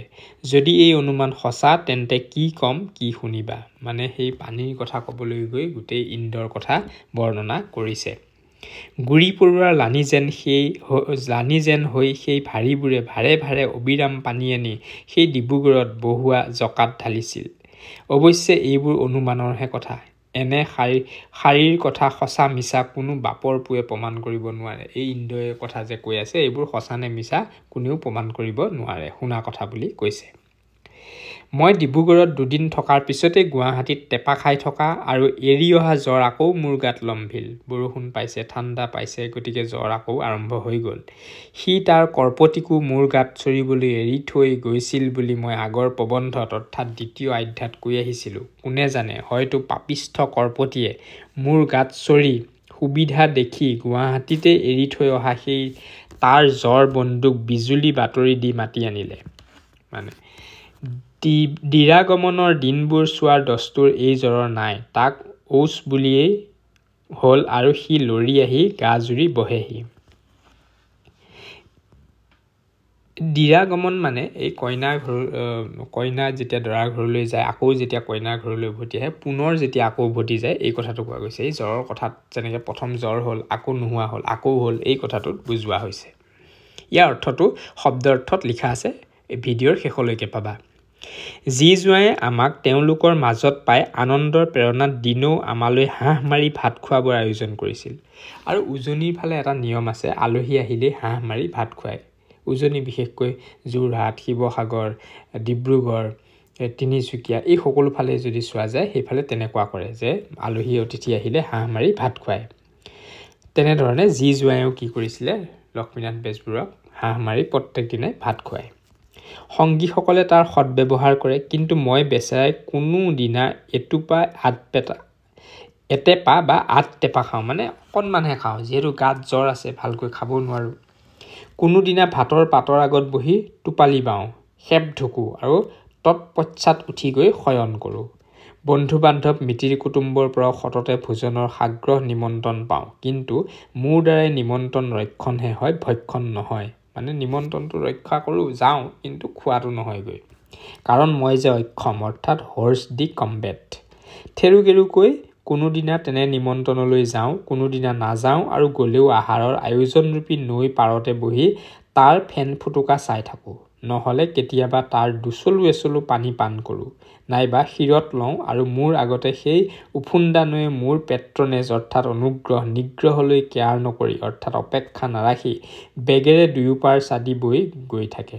এনেকুৱা অৱস্থা হৈছে মোৰ। মানে তেওঁ খাব নোৱাৰে, কিন্তু বহু বস্তু যতন কৰে, সেইখিনি কথা বৰ্ণনা কৰিছে। দুৰ্গা পূজাৰ দিন চেৰেকৰ আগতে আমি ডিব্ৰু পাইছিলোঁ। ডিব্ৰুগড়ীয়া ৰাইজৰ উৎসাহ আনন্দৰ কল্লোলৰ মাজত থিয়েটাৰ, গান বাজানা ইত্যাদিৰ পূজা মহা সমাৰোহেৰে সম্পাদিত হৈ গ'ল। নৰিয়া গাৰেই দুদিন এদিন মই তেওঁলোকৰ আনন্দৰ ভাগ লৈছিলোঁ, কিন্তু গাত নৰিয়াৰ বাজে গজালি মেলি মোক বিকল কৰি পেলাইছিল। চৌদিশে উৰি ফুৰা আনন্দৰ ফুটুকা পখিলাবোৰৰ লগতে নিৰানন্দৰ মহকেইটাই মোৰ গাত শুং ফুটাই কোনকোনাই ফুৰিছিল। যি হওক, হৰ্ষ বিষাদৰ সানমিহলিতে মোৰ ডিব্ৰুগড়ীয়া দিনকেইটা এক প্ৰকাৰে কাটি গ'ল। ভালেমান বছৰৰ মূৰত মই অসমলৈ গৈছিলোঁ। ডিব্ৰুগড়ৰ কাহিনী বৰ্ণনাটো শেষ কৰিছে, অসমৰ সমূহ কথাই ক'ব যে ভালেমান বছৰ মানে 30ৰ পৰা 40 বছৰৰ পিছত তেওঁ অসমলৈ আহিছে। সেই দেখিয়েই বোধ কৰোঁ মোৰ স্বদেশী বন্ধু বান্ধৱ মোৰলৈ আগ্ৰহ অশেষ হৈছিল।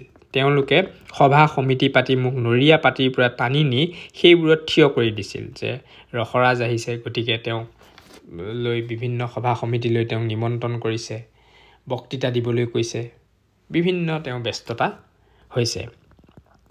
ময়ো মৰমৰ অত্যাচাৰ অতি হৃষ্টচিত্তেৰে সহ্য কৰিছিলোঁ। বন্ধুবৰ শ্ৰীযুত প্ৰভাত চন্দ্ৰ দাস ডাক্তৰে প্ৰায় দিনৌ আহি মোক অতি যতন কৰি চিকিৎসা কৰিছিল আৰু তেওঁৰ যত্নতে পৰি লাহে লাহে গা টঙাই উঠিলোঁ।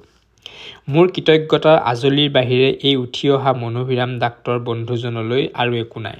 যে কৃতজ্ঞতাহে জনাইছে, টকা পইচা একো তেওঁ দিয়া হোৱা নাই। ডিব্ৰুগড়ত গোটাচেৰেক কথাই মোক বৰ সন্তোষ দিছিল। তাৰ দুই এটাৰ বিষয়ে কওঁ। ডিব্ৰুগড়ৰ বিষয়ে আৰু দুই এটা কথা ক'ব। প্ৰথমতে মই আনন্দ মিশ্ৰিত আচৰিত হৈ পৰিছিলোঁ ডিব্ৰুগড়ৰ অসমীয়া তিৰোতাসকলৰ গ্ৰহগতি আৰু কাৰ্যকলাপ দেখি। তেওঁলোকে মই তাহানি এৰি অহা অসমৰ মহৰ দয়াত আৰু চেচুকৰ ছাট বহা চুকৰ বোৱাৰীৰ শাৰীত আৰু নাই। মানে বোৱাৰী বুলি ক'লে বা অসমীয়া মহিলা বুলি ক'লে ভিতৰতে সোমাই থকা যিটো আমি ধাৰণা লাভ কৰোঁ, তেনেধৰণৰ শাৰীত তেওঁলোক নাই। লাহে লাহে মহিলা সবলীকৰণ হৈছে, মহিলাসকল ওলাই আহিছে, বিভিন্ন কাম কাজত হাত দিছে। শিক্ষা দীক্ষা আৰু ৰাজহুৱা কাৰ্যাদিত তেওঁলোক অগ্ৰণী। সকলো সজ কাৰ্যত পুৰুষৰ সমকক্ষ হ'বলৈ তেওঁলোকৰ আগ্ৰহ প্ৰদীপ্ত। ৰক্ষণশীল সমাজে তেওঁলোকৰ ভৰিত পিন্ধোৱা শিকলি তেহেলৈ সেই সোণৰেই হওক বা লুৰেই হওক তেওঁলোকৰ ভিতৰৰ অনেকে ছিঙিছে আৰু বাকীসকলেও ছিঙিবলৈ যত্ন কৰিছে। দেশৰ সেৱাত তেওঁলোকে পুৰুষৰ শাৰীত ঠাই লৈছেহি আৰু অনেক বিষয়ত শামুক খুজীয়া পুৰুষতকৈও আগবাঢ়িছে বুলি ক'লে বহাই কোৱা নহয় যে মহিলাসকল সমানে সমানে আগবাঢ়ি আহিছে, কিছু ক্ষেত্ৰত পুৰুষতকৈও আগুৱাই গৈছে বুলি তেওঁ কৈছে। ডিব্ৰুগড়ত সভা সমিতি পতাত তেওঁলোকে আগৰণুৱা হৈ পৰিছে আৰু ৰক্ষণশীল শাৰী পুৰুষ চুকত ভেকুৰিছে। পুৰুষে কি হৈছে লাহে লাহে আবদ্ধ হৈ পৰিছে বুলি কৈছে। মাজতে বিমূৰ অৱস্থাত পৰি অসমীয়া তিৰোতা শিপিনীসকলে তেওঁলোকৰ অংগৰ ভূষণ বোৱা কটা পৰিহাৰ কৰিছিল। ডিব্ৰুগড়ীয়া নতুন তৰপৰ মহিলাসকলে তাক আকৌ সাদৰেৰে হাতত তুলি লৈছে। তেওঁলোকৰ বিনন্দীয়া মুখ মলিয়ন কৰোঁতা কাণ্ডজ্ঞানহীন পৰ্দাক তেওঁলোকে পৰিহাৰ কৰিছে আৰু বাহিৰলৈ গৈ উৰণিৰ সৰ্বগ্ৰাসী গ্ৰহণৰ পৰা বিমুক্ত হৈ মনোজ্ঞ আংশিক গ্ৰাস বৰণ কৰিছে। নিন্দুক সমালোচকৰ সস্তা সমালোচনাবোৰ সমালোচকৰ আজিকালি অব্যৱহাৰ্য দতৰ জুলুঙাত সুমাই থবলৈ তেওঁলোকে তেওঁলোকৰ মনৰ বলেৰে পৰোক্ষভাৱে সমালোচক অনুজ্ঞা কৰিছে। সভা সমিতিত তেওঁলোকে পুৰুষৰ আগত ওলাই একে শাৰীতে বা সন্মুখতে বহি প্ৰজাসাধাৰণৰ মংগলামংগলৰ বিষয়ে স্বাধীন মতামত প্ৰকাশ কৰিছে। অথচ তেওঁলোকৰ স্ত্ৰীসুলভ গাম্ভীৰ্য আৰু কমনীয়তাৰ এচুলি মানকো হ্ৰাস হ'বলৈ তেওঁলোকে দিয়া নাই। দুজনাই এজনাই সভাত উঠি এনে সুন্দৰকৈ বক্তৃতা কৰিছে যে অনেক নামজ্বলা বক্তা পুৰুষকো তেওঁলোকে সেই বিষয়ত চেৰ পেলাইছে। ৰামমোহন ৰায়ৰ স্মৃতিসভাত মোক সভাপতিৰ আসন দিয়া হৈছিল। তাত কল্যাণীয়া শ্ৰীমতী যোগদা দেৱীয়ে যি টি বক্তৃতা অনৰ্গলভাৱে দিলে মই শুনি সঁচাকৈয়ে পুলকিত হৈ পৰিছিলোঁ আৰু মোৰ দেশৰ এজনা সম্ভ্ৰান্ত মহিলাৰ সেই বিষয়ত নিপুণ দেখি নিজকে গৌৰৱান্বিত বিবেচনা কৰিছিলোঁ। মানে মহিলাসকল কেনেকৈ আগবাঢ়ি আহিছে, কেনেকৈ সভা সমিতিত ভাগ লৈছে সেইবোৰ কথা বৰ্ণনা কৰিছে। ইয়াত আৰু বুজাবলৈ একো নাই, পঢ়ি যাওঁতে তোমালোকে বুজিব পাৰিছা। মই ডিব্ৰুগড় পোৱাৰ দ্বিতীয় কি তৃতীয় দিনা জ্বৰত শোৱাপাটিত পৰি কেঁকাই আছিলোঁ।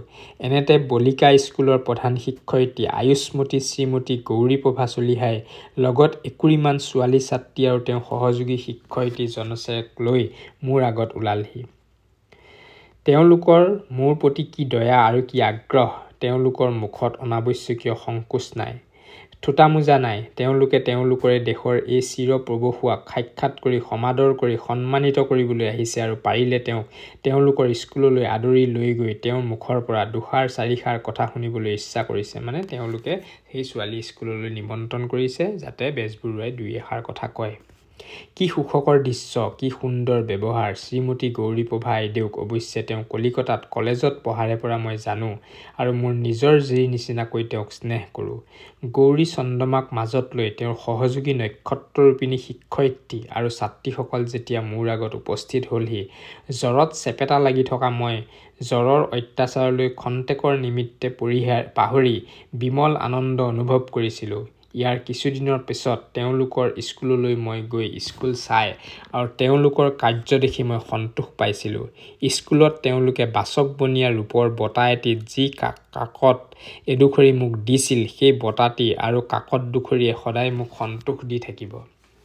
ডিব্ৰুগড়ত সম্ভ্ৰান্ত মহিলাসকলৰ সভাতো এই লেখকৰ যিখন অভিনন্দন পত্ৰ মুগাৰ কাপোৰৰ ওপৰত ছপাই দিছিল, সেইখনো নিশ্চয় এই লেখকৰ পক্ষে অতি আদৰৰ সমল হৈ সদায় তেওঁৰ হাতত থাকিব। ডিব্ৰুগড়ৰ থিয়েটাৰ অৰ্থাৎ ৰংগশালাৰ বিষয়ে একেষাৰ কওঁ। এইবাৰ এই সভা সমিতিবোৰ সামৰি তেওঁ ৰংগশালাৰ বিষয়ে কৈছে। সেই সময়ত বিশেষকৈ ইংৰাজী নাটকবোৰ অসমীয়ালৈ অনুবাদ কৰি বৰ প্ৰচলন হৈছিল আৰু সেই বিষয়ে তেওঁ কিছুমান কথা কৈছে। অতি গুৰুত্বপূৰ্ণ কথা, পৰীক্ষাৰ বাবেও অতি গুৰুত্বপূৰ্ণ হ'ব। ডেকাসকলৰ উদ্যমৰ ফলত ৰংগশালাটি সুদৰ্শন হৈ পৰি সি ডিব্ৰুগড়ৰ সমৃদ্ধি বৃদ্ধি কৰিছে। সভা সমিতি থিয়েটাৰ যাত্ৰা গান ভাৱনা প্ৰভৃতি এই ঘৰতে হয়। থিয়েটাৰৰ চিত্ৰপটবোৰ অসমীয়া চিত্ৰবিদ ডেকাসকলৰ দ্বাৰাই অঁকা হৈছে আৰু সেইবোৰ কলিকতাৰ ব্যৱসায় নিপুণ চিত্ৰবিদৰ চিত্ৰতকৈ কোনো গুণে হীন নহয়। নাট্যকলাত ডিব্ৰুগড়ৰ সম্ভ্ৰান্ত ঘৰৰ ডেকাসকলে আশাতীতভাৱে উন্নতি লাভ কৰিছে দেখি মোৰ মনত হৰ্ষ উপজিছিল। পেইণ্টিং আৰু ফটোগ্ৰাফীত স্নেহাস্পদ মুক্তানাথ বৰদলৈ কৃতিত্ব লেখত ল'বলগীয়া। থিয়েটাৰৰ ভালেমান দৃশ্যপট তেওঁৰ হাতৰ। তেওঁৰ ষ্টুডিঅ'লৈকো আমি গৈছিলোঁ। তাত তেওঁৰ হাতৰ চিত্ৰবোৰ দেখি বৰ সন্তোষ পালোঁ। তেওঁ যদি সেই ষ্টুডিঅ' অৰ্থাৎ চিত্ৰশাল আনি কলিকতাত পাতি বহে তেন্তে তেওঁক সেই কাৰ্যত চেৰ পেলোৱা লোকৰ লেখ সৰহ নহ'ব। ডেকাসকলে পূজাৰ সময়ত কেইবাখনো নাটৰ অভিনয় কৰিছিল। অৱশ্যে আটাইবোৰ দেখা মোৰ কপালত নঘটিল। কিন্তু যিকেইটা দেখিলোঁ তাতে মোৰ অশেষ সন্তোষ লভিছিল। সাজ সজ্জা চিত্ৰপট ভাৱপূৰ্ণ অভিনয় সুস্বৰ সংগীত আৰু মনোজ্ঞ নৃত্যত তেওঁলোকৰ বৈশিষ্ট্য দেখা গৈছিল। কালত তেওঁলোকে যে আৰু উন্নতি কৰিব তাত সংশয় নাই। চিত্ৰকলাবিদ শ্ৰীযুত মুক্তানাথ বৰদলৈ কৃতিত্ব কমিক এক্টিঙতো অৰ্থাৎ হাস্যৰসৰ ভাৱতো পৰিস্ফুট। ডাক্তৰ শ্ৰীযুত প্ৰভাত চন্দ্ৰ দাস আৰু জনদিয়েকৰ অভিনয় কলিকতাৰ থিয়েটাৰৰ বিখ্যাত অভিনেতাসকলতকৈও কোনো গুণে কম নহয়। মাথোন এটি কথা ডিব্ৰুগড়ীয়া ডেকা বন্ধুসকলক জনাই থওঁ। মানে নাটক খুব ভাল হৈছে এই কথা কৈছে, কিন্তু এটা কথা কৈছে যে মৌলিক অসমীয়া নাটৰ অভিনয় সৰহ হয়, এই কথাত যাতে গুৰুত্ব দিয়ে। ইংৰাজী নাটকৰ অনুবাদ হওক, তাৰ লগে লগে যাতে অসমীয়া নাটকো হয়। অৱশ্যে তেনে নাটকৰ যে আটক সেইটো জানো।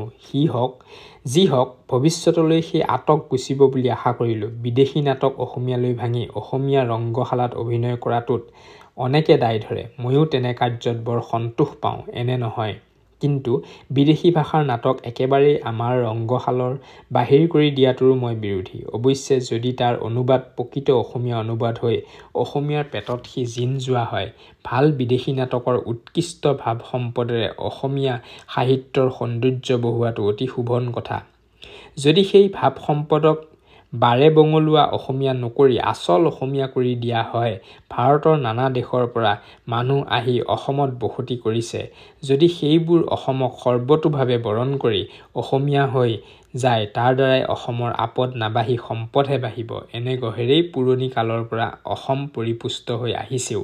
কিন্তু অসমীয়াৰ বৰসবাহত যদি কোনোবাই অসমীয়াৰ দৰে চাপৰি বজায় বা তাল লৈ নাম নাগায় খোল কৰতাল লৈ দয়াল দয়াল দয়াল বলে ডাকৰে ৰসনা, যাৰে ডাকলে হৃদয় সাতল হবে যাবে যম যন্ত্ৰণা, এনে বঙলোৱা সংকীৰ্ণ মেলি দিয়ে, তেন্তে সি অসমীয়াৰ বৰসবাহত হাঁহৰ মাজত কাউৰী হৈ পৰি খেলি মেলিহে লগাব, শোভা নকৰে। হাইব্ৰিড অৰ্থাৎ এধা কেঁচেলুৱা গান মিহলি আহাৰে পেট গুমাই তাক বিপ্লৱৰহে সৃষ্টি কৰিব, শান্তি সৃষ্টি নকৰে। এই কথা মনত ৰাখি আমাৰ নাট্যকাৰসকলে বিদেশী নাটৰ অসমীয়া ভাঙনি কৰিবলৈ গ'লে মংগল নতুবা অমংগল। তাহানি কলিকতা নিবাসী জনচেৰেক অসমীয়া ছাটৰে লগ লাগি শ্বেক্সপিয়েৰৰ কমেডি অৱ এৰৰ্ছ অসমীয়ালৈ ভাঙি তাৰ নাম ভ্ৰমৰংগ দি অভিনয় কৰিছিল। অনুবাদকৰ লগত যদিও এই লেখক পৰা নাছিল, তথাপি তেওঁৰ হাত যে সেই অনুবাদকৰ ওপৰত নুফুৰিছিল এনে নহয়। মোৰ বিশ্বাস ইংৰাজী নাটৰ সেই অনুবাদ একেবাৰেই অসমীয়া হৈ পৰি অসমীয়া সৰ্বসাধাৰণৰ মন হৰণ কৰিব পৰা হৈছিল। এতিয়াও নতুনকৈ উঠি অহা ডেকাসকলে তেনে গহেৰে বিদেশী নাট অসমীয়ালৈ ভাঙি তাক অসমীয়া সাজপাৰ পিন্ধাই অসমীয়া ৰংগশালত তুলি দিলে আমাৰ আঁসোৱাহ ধৰিবলৈ একো নাথাকিব। এইখিনি কথাৰে কি কৰিছে, এই পাঠটোৰ সামৰণি মাৰিছে। ইয়াত নাৰী সবলীকৰণৰ বিষয়ে থাকিল, ৰংগশালাৰ বিষয়ে থাকিল, এইসমূহৰ বিষয়ে প্ৰশ্ন আহিব আৰু এনেধৰণৰ প্ৰশ্নসমূহ কেনেধৰণে উত্তৰ কৰিব লাগে মই ইয়াৰ পাছৰ ভিডিঅ'ত তোমালোকক দেখুৱাম। প্ৰশ্ন ইয়াৰ উত্তৰ এইসমূহ সকলোবিলাক তোমালোকলৈ আগবঢ়াম। পাঠৰ কঠিন শব্দৰ অৰ্থবিলাক ইয়াত দিয়া আছে। তোমালোকৰ যিখন কিতাপ আছে সেই কিতাপতো থাকিব।